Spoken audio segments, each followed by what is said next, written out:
Ով փորձում է ջնջել կամ կասկածի տակ առնել հայոց ցեղասպանության իսկությունը,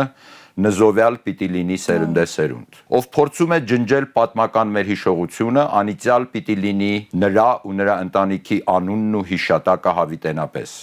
Ով պայքարում է եկեղեցու դեմ, հավիտենական դատապարտության ու ամոթի խարանով պիտի հիշվի պատմության մեջ։ Ով խարխլում է հայոց ընտանիքի հիմքերը,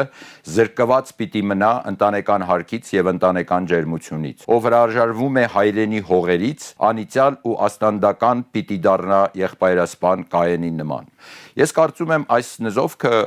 որը հնչել է հուշում ենք, այո, ցեղասպանության հուշահամալիրում։ Այո, սրանք շատ կարևոր 5 կետեր են, որը կարծում եմ այս պահին, երբ որ այս հակամարտությունը շարունակվում է, բոլոր այն լրատվամիջոցները, որոնք կանգնած են հայ առաքելական եկեղեցու կողքին,